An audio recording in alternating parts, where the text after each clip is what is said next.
Kamu pernah lihat orang nyontek, tawuran, atau buang sampah sembarangan? Kelihatannya sepele, tapi ternyata itu contoh dari yang disebut dengan patologi sosial. Patologi sosial ini bukan penyakit tubuh, tapi penyakit yang menyerang kehidupan masyarakat. Kalau dibiarkan, bisa bikin hubungan sosial jadi rusak. So, yuk kita bahas pelan-pelan biar kamu makin paham. Setiap tindakan kecil punya dampak yang besar. Ketika satu orang mencontek dan dibiarkan, orang lain bisa menganggap itu hal yang biasa. Begitu juga dengan perilaku membuang sampah sembarangan atau melanggar aturan lalu lintas. Awalnya sepele, tapi lama-lama membentuk pola yang rusak. Patologi sosial muncul bukan karena satu orang berbuat salah, tapi karena banyak orang memilih diam dan membiarkannya, dan akhirnya menjadi suatu kebiasaan.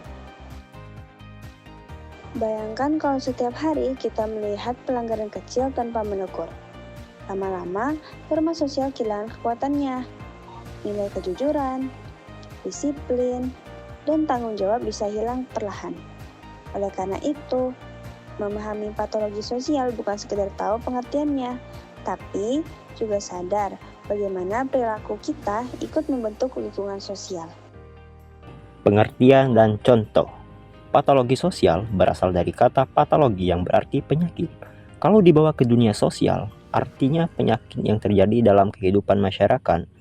Tapi tentu bukan penyakit yang bisa disembuhkan dengan obat, melainkan dengan kesadaran dan perubahan perilaku. Contohnya banyak, kayak korupsi, pencurian, penyalahgunaan narkoba, dan pergaulan bebas. Semua itu bikin masyarakat kehilangan rasa aman dan saling percaya.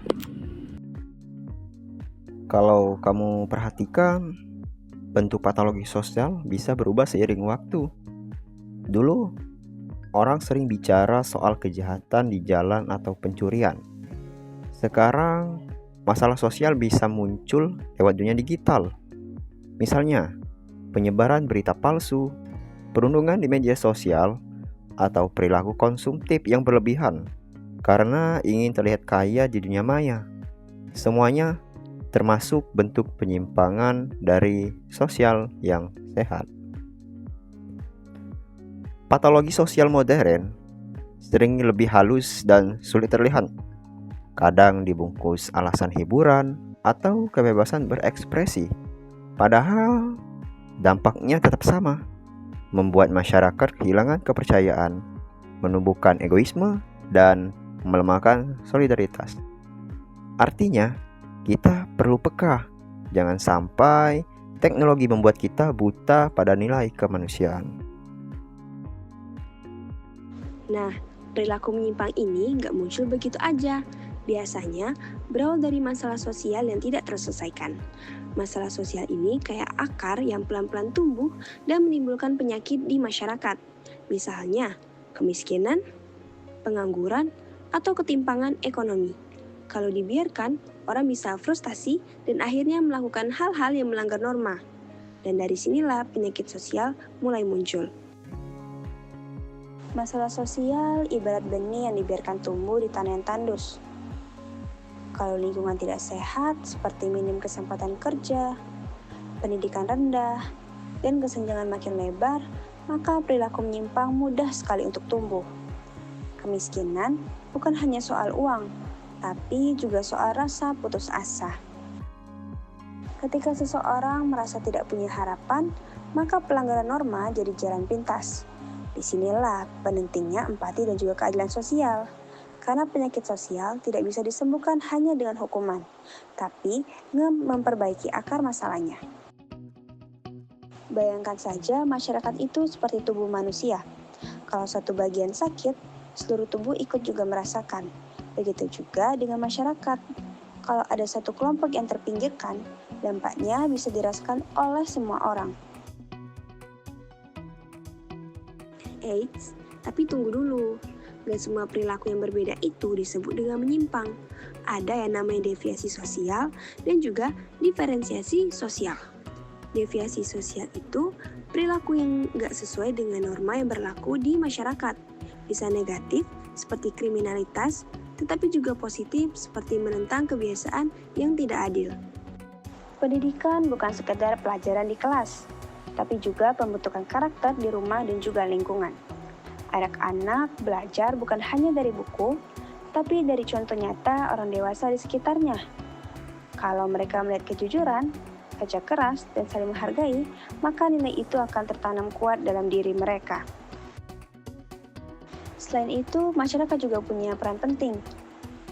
Lingkungan yang saling peduli akan jadi benteng terhadap patologi sosial. Misalnya, kegiatan gotong royong, ronda malam, atau program sosial di kampung. Hal-hal sederhana seperti itu bisa membangun rasa kebersamaan dan juga tanggung jawab. Dan jangan lupakan peran media. Media bisa jadi alat pendidikan sosial, tetapi juga bisa memperburuk keadaan kalau hanya menonjolkan sensasi tanpa nilai. Oleh karena itu, literasi digital penting agar masyarakat bisa memilah mana yang benar dan bermanfaat bagi diri mereka dan juga masyarakat sekitar.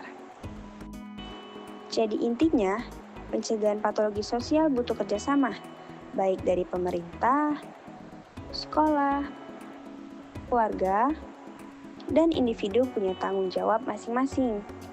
Kalau semuanya berjalan selaras, masyarakat bisa tumbuh sehat dan kuat menghadapi perubahan zaman. Patologi sosial bukan cuma urusan pelanggaran norma, tapi cerminan dari keadaan masyarakat kita. Kalau kita semua sadar dan mulai dari hal-hal kecil, mulai dari taat aturan, menghargai orang lain, dan peduli lingkungan, perlahan penyakit sosial bisa berkurang. Karena masyarakat yang sehat berawal dari individu yang baik. Dan individu yang baik dimulai dari kamu itu sendiri orangnya. Karena satu tindakan kecil bisa membawa perubahan besar, mulai dari hal sederhana seperti membuang sampah pada tempatnya, menepati janji, menghormati aturan, atau menegur teman yang melakukan hal salah dengan cara yang baik. Semua itu bentuk kepedulian sosial. Jangan menunggu orang lain duluan. Kalau setiap orang menunggu, maka tidak akan ada yang mulai. Tapi kalau satu orang berani memulai, yang lain akan mengikuti.